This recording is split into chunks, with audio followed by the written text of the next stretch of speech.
फिर महाकाल के chance push करते हैं रीडिंग की शुरुआत। वेल आज का टॉपिक थोड़ा सा अलग है एंड इट्स ऑल अबाउट रहना चाहे तेरी मेरी बात आधी। Yes, sometimes we just feel कि भाई कभी ना कभी ऐसा एक मोमेंट आता है कि शायद किसी का कॉल आता है, कोई हमें पुकारता है, दरवाजे पे नॉक होती है और हमें वो फ़ोन छोड़ के फिर बातें छोड़ के आगे बढ़ना होता है।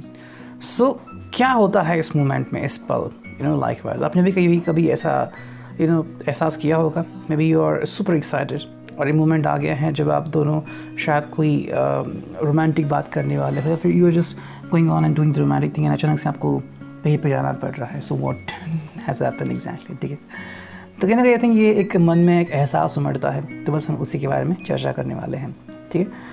So this time I'm gonna do a collective reading. If it's gonna do great, then we will be adding a pre card reading as well. ठीक है। So मेरे सामने हैं तीन objects, fairy oracle, tarot and twin flame oracle, ठीक है। So let's connect। चलो मैं पहले कार्ड्स की शफलिंग करता हूँ, ठीक है। हम बस चार कार्ड लेंगे, ठीक है। 1 2 3 एंड फाइनली है 4, ठीक है। अब टैरो से हम कुछ कार्ड चुनते हैं, ठीक है। चलो मेरे बस 4 कार्ड चुनना है, 1 2 3 and 4, okay. And finally let's connect with the twin flame oracle. चलो करते हैं कार्ड्स की shuffling and here we go with the cards. 1 2 3 and finally 4, okay। Let's connect with the card, just a minute।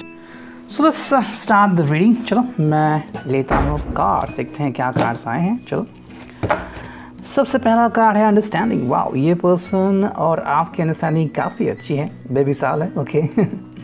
ये दोनों एक दूसरे को काफ़ी अच्छी तरह से अंडरस्टैंड करते हो, कि आपको ये कब समय दे सकता है, कब आप उनसे मिल सकते हैं, या फिर अगर वो नहीं मिल सकते तो क्या वजह हो सकती है। अगर उनको कभी जाना पड़ा, कोई काम आ गया, ठीक है, या फिर कोई फाइनेंशियल इशू है, तो आई थिंक आप दोनों एक दूसरे को काफ़ी हेल्प करते हो, म्यूचुअली एक दूसरे से कनेक्टेड हो, एक दूसरे की जो मेंटल वेवलेंथ है वो काफ़ी मैच करते हैं। Because of that I think आप दोनों काफ़ी अच्छे पेयर बनते हो। मतलब शायद आप अपने दोस्तों से कुछ छुपाते होंगे, लेकिन आप एक दूसरे को काफ़ी अच्छे से जानते हो, परखते भी हो। And the only thing that connects to you ये है कि आप दोनों की काफ़ी अंडरस्टैंडिंग बेहतर है, ओके। मतलब it's not like flirt and like, लेकिन हाँ, ये जो चाहते हैं वो आप समझते हैं और आप जो चाहते हैं वो ये समझते हैं, ठीक है। सेकंड जो कार्ड है वो है कीप गोइंग। तो आप दोनों ही शायद चलते रहते हो, आपको आई थिंक यही एक फैक्टर बहुत इफ़ेक्टिव है कि चाहे कुछ भी हो जाए, आपने ज़िंदगी में शायद हार नहीं मानी है, देखो कुछ कपल ऐसे होते हैं कि जैसे ही कोई नेगेटिव साइड आती है या फिर कोई अगर ब्रेक डाउन होता है तो वहाँ पे ही अटक जाते हैं और आगे नहीं बढ़ पाते ज़िंदगी में, ठीक है। और कुछ लोग तो अपने ब्रेकअप को लेके ज़िंदगी भर रोते रहते हैं। तो आई थिंक ये आपके साथ नहीं हो रहा है, आप दोनों एक दूसरे को अंडरस्टैंड कर रहे हो। देखो अगर वो आपके साथ जुड़ भी रहे हैं तो भी अच्छी बात है, नहीं भी जुड़ रहे हैं तो भी मतलब कोई ना कोई बात तो ज़रूर होगी, बिकॉज ऑफ दैट ये ऐसा कर रहे हैं। तो आप इन्हें गलत नहीं समझ रहे हैं, ठीक है, और वो भी आपको गलत नहीं समझ रहे हैं, कि हर एक पर्सन की कोई ना कोई मजबूरी होती है, ठीक है। अगर आप उनको हेल्प करते हो तो yes that's a good thing. तो कहीं ना कहीं आप दोनों ने भी एक दूसरे का साथ निभाने का सोचा है and both of you help each other, ठीक है। देखो समय ये देख के नहीं आता कि ज़िंदगी में क्या होने वाला है, ठीक है, या फिर आप कितने करीबी हो, लेकिन जब समय आता है, जब आपको तकलीफ़ झेलनी पड़ती है, तो आप दोनों आई थिंक हमेशा किसी का साथ निभाते हो। And that is one thing जो को कनेक्ट करता है। वो कीप गोइंग का मतलब है कि भाई हमेशा एक दूसरे के साथ रहने की कोशिश करना, ठीक है। रह सकते हैं ऐसा ज़रूरी नहीं, लेकिन आप कोशिश तो कर सकते हैं। मतलब जैसे कि आप खुश हैं, नहीं खुश हैं, फिर भी एक दूसरे के ऊपर ट्रस्ट बनाए रखना ये बहुत ही इम्पॉर्टेंट है। और आई थिंक कहीं ना कहीं पे आप दोनों ही एक दूसरे के ऊपर ट्रस्ट बनाए रखते हो, ठीक है। नेक्स्ट कार्ड यहाँ पे वो है फ्रेंड। तो आई थिंक कहीं ना कहीं आप दोनों एक दूसरे के एक फ्रेंड बन चुके हैं, या फिर एक जो फ्रेंडशिप की जो लेवल है वो आपकी ज़िंदगी में अभी भी एक्टिव है। And because of that I think ज़िंदगी में आगे बढ़ना आप दोनों के लिए काफ़ी अच्छा बनता है, या फिर एक दूसरे से कनेक्ट होना काफ़ी ईजी है आपके लिए, ठीक है। कई लवर्स जो हैं वो जब लवर बन जाते हैं तो फ्रेंडशिप को साइड में ही रखते हैं, ओके। एंड हम सब जानते हैं कि देखो फ्रेंडशिप का एक अलग मज़ा होता है। Sometimes we do share such kind of things, जैसे कि छोटी बातें हो, बड़ी बात हो, सीक्रेट हो, हम फ्रेंड्स से डिस्कस करते हैं, ना तो फैमिली से, ना तो अपने लवर से। तो कहीं ना कहीं आई थिंक एक फ्रेंडशिप की जो लेवल आप दोनों के बीच में है, तो शायद अभी भी वो आपसे वो लेवल के साथ डील करते हैं, यू नो, छोटी मोटी बातें करते होंगे एंड डिपेंडिंग, और आपको ये बहुत अच्छा लगता है, यू नो। कई बार कुछ लोगों को लगता है कि हमारी ज़िंदगी में अब उदासीनता है, वो इसलिए उनके वो फ्रेंडशिप खो बैठे हैं, ठीक। और ज़रूरी नहीं कि हर वक्त हर पल आप अपने लवर के बारे में सोचें।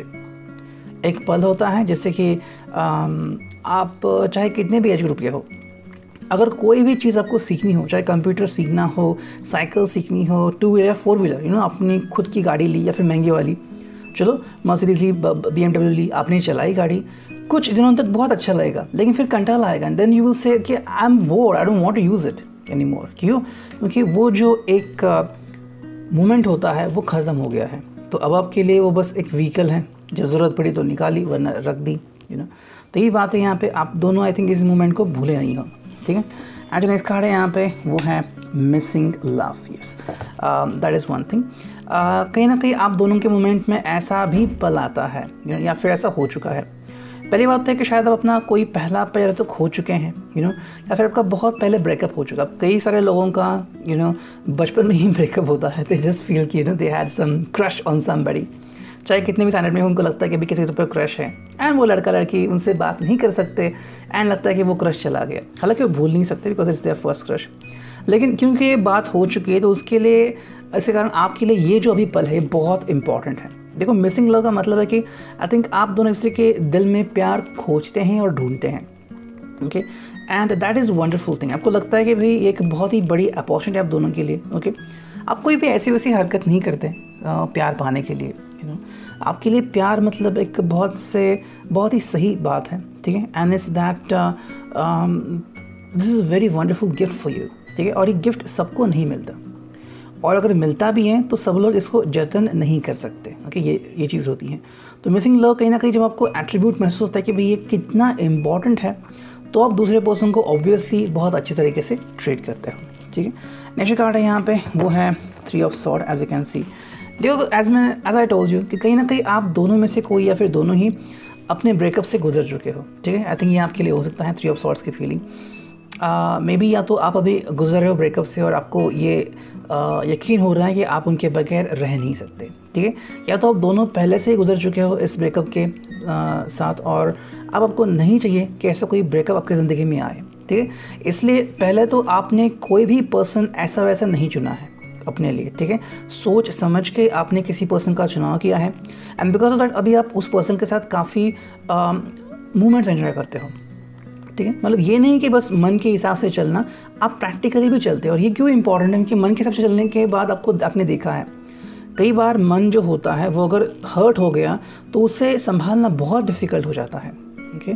तो इससे अच्छा है कि आप प्रैक्टिकली थोड़ा सोचें ताकि आपका मन जो है वो आपके कंट्रोल में रहे। और यही बात है यहाँ पे, आई थिंक आप दोनों ही या तो अगर ब्रेकअप से गुजर रहे हो तो कहीं ना कहीं आपको ये फीलिंग आ रही है कि भाई we should get back together, you know, या फिर कुछ हो, मतलब खो गया and we couldn't tell each other something. तो ये जो बात है ये कहीं ना कहीं आप शायद डिस्कस कर सकते हो। नेक्स्ट कार्ड है यहाँ पे वो है 5 of coins, as you can see. देखो, ये फीलिंग आप दोनों को हमेशा रहती है, और अगर ये कार्ड अभी यहाँ पे आया है एंड पहला जो कार्ड तो है 3 ऑफ सॉर्ड्स, तो the mutual feeling which is coming over here, ये बहुत ही सिंपल है। देखो, कहीं ना कहीं बात ऐसी होती है कि आप दोनों ने शायद एक दूसरे को कभी ना कभी हर्ट तो ज़रूर किया होगा, ठीक है। अब उस हर्ट के कारण आपकी जो लेवल है वो शायद उस पर्सन के सिवा ऐसी होती है, लाइक 5 ऑफ कॉइंस, जैसे कि यू आर लाइक अ बेगर, ठीक है। मतलब अगर आपकी ज़िंदगी में प्यार नहीं है तो कुछ होने के बाद भी ना होने जैसी फीलिंग है, ठीक है। जैसे कि मान लीजिए आपने कोई नई गाड़ी खरीदी तो दोस्त आ गए, चलो अपनी गाड़ी चला ली वगैरह वगैरह, लेकिन फिर उनकी भी सोशल लाइफ है, फिर आप अकेले रह जाओगे तो क्या करोगे। So that time you need a somebody who can love you, who can be with you. तो आपका लवर आपके लिए बहुत स्पेशल है। तो वो अगर चले जाते हैं आपकी ज़िंदगी से दूर किसी भी कारण से, तो आपको जो कठिनाई का सामना करना पड़ता है वो यहाँ पे साफ साफ देख रहे हैं। तो थिंक यही बात यहाँ पे आ रही है कि रहना चाहे हमारी कोई बात अधूरी, और यही बात यहाँ पे हो रही है। Somewhere you are trying to tell that person कि भाई आपके लिए वो कितने इंपॉर्टेंट हैं, साथ में वो भी शायद चाहते हैं कि आप अभी समझे कि उनके लिए आप कितने महत्वपूर्ण हो, ठीक है। नेक्स्ट कार्ड है यहाँ पे वो है 6 ऑफ कॉइन्स। देखो 6 ऑफ कॉइन्स मतलब जैसे मैंने कहा कि प्रैक्टिकलिटी यहाँ पे बहुत सारी है। आई थिंक कुछ लोग आपको प्रैक्टिकल कपल भी कहते होंगे, यू नो, मतलब नाप तोल के आप ज़िंदगी जीते हैं। आई थिंक ये इसलिए इनके कहीं ना कहीं आपने अपनी ज़िंदगी में वो सब सहा है जो शायद किसी ने सहा नहीं होगा, या फिर कभी ना कभी सहते हैं लोग। तो अब आप सयाने हो गए हैं, अब आप नहीं चाहते कि बार बार वही चीज़ आपके साथ हो, यू नो। जैसे कि कुछ लोगों को आपने देखा होगा जो कहते हैं कि हाँ मैं दिल दे बैठा हूँ, वापस से दिल दूंगा, वापस से दिल दूंगा, और वही करते रहते हैं जब तक कि सच्चा और अच्छा प्यार ना मिले। लेकिन उसके कारण जो उनके दिल की दुर्दशा होती है वो बहुत ही भयानक होती है, ठीक है। उससे बचने के लिए आई थिंक आप नाप तोल के ही जजमेंट कर रहे हो, जो कि बहुत ही अच्छी बात है। एंड जो नेक्स्ट कार्ड यहाँ पे आ चुका है वो है एस ऑफ स्वॉर्ड्स। देखो कहीं ना कहीं यहाँ पे आई थिंक थोड़ी सी इम्बैलेंसिंग की संभावना है, ठीक है, हो सकती है। मे बी ऐसा हो रहा है कि आजकल आप ज़्यादा कनेक्ट करने की कोशिश तो कर रहे हो लेकिन कर नहीं पा रहे हो, ठीक है। शायद थोड़ी बहुत प्रॉब्लम्स आ रही हैं, लाइक कोई इनके साथ जुड़ गया है, यू नो, कोई फैमिली मेम्बर हो, फिर रिलेटिव हो, फिर कोई नेबर हो, and they are trying to connect with them, ठीक है। फिर ये अपने फैमिली में या अपने बिजनेस में बिजी हो गए हैं, एंड बिकॉज ऑफ दैट आपसे कनेक्ट होने के लिए जितना समय उनको चाहिए नहीं मिल रहा है, ठीक है। तो कहीं ना कहीं यहाँ पे एडजस्टमेंट की बात आ रही है, और आई थिंक आप दोनों ही एडजस्टमेंट कहीं ना कहीं कर सकते हो अगर आप दोनों सोचते हो तो। नेक्स्ट कार्ड है यहाँ पे वो है लेसन फ्रॉम द पास्ट। तो आई थिंक ये थर्ड टाइम ऐसा यहाँ पे कॉन्फिगरेशन आ गया है। कहीं ना कहीं भूतकाल का प्रभाव दोनों के ऊपर काफ़ी ज़्यादा है। आपने भूतकाल से बहुत कुछ सीखा है और उसी को लेके आपको आगे बढ़ना है, ठीक है। देखो भूतकाल से हम कुछ ना कुछ सीखते ज़रूर हैं, लेकिन उसके साथ आपको क्या करना है कि वो सेम मिस्टेक रिपीट नहीं करनी है। जो हुआ वो हुआ, अब जो होने वाला है उसके ऊपर फोकस करो। नेक्स्ट कार्ड है वो है लेफ्ट बिहाइंड। तो जैसे मैंने कहा कोई एक पर्सन है जो शायद उसको लग रहा है कि वो अकेला पड़ चुका है। ये पर्सन यू नो, ये शायद फीलिंग आपको भी आ सकती है, फिर उनको भी, यू नो। जैसे मैंने कहा कि शायद आप दोनों को एक दूसरे ने हर्ट किया होगा, या फिर आपने इनको हर्ट किया, उन्होंने आपको हर्ट किया, एंड उसके कारण शायद कुछ वक्त के लिए आप दोनों के बीच की बातचीत शायद रुक सी गई है, और उसी के कारण आपको ये भावनाएं आ रही हैं कि मैं अकेला पड़ गया हूँ। ये सिंपल मीनिंग है ये अंडरस्टैंड करने की कि आपके लिए वो और उनके लिए आप कितने इंपॉर्टेंट हैं, ठीक है। और इसलिए पहला कार्ड आ गया था अंडरस्टैंडिंग। जो बात आप दोनों में बहुत इंपॉर्टेंट है वो है अंडरस्टैंडिंग। देखो हैप्पी कपल का मतलब ये नहीं है कि इनके बीच में कभी झगड़ा नहीं होगा, या फिर कभी ये एक दूसरे से रूठेंगे नहीं, या फिर कभी बात नहीं करेंगे, ऐसा नहीं होता। हैप्पी कपल ऐसी जो व्याख्या है वो सिर्फ कुछ पलों के लिए ही होती है। जो असल व्याख्या है वो चाहिए कि ऑनेस्ट कपल या फिर ट्रू कपल, ठीक है, जो सच्चा हो। सच्चे कपल को या सच्चा प्यार को क्या होना होता है, हर चीज़ से गुजरना होता है, ठीक है।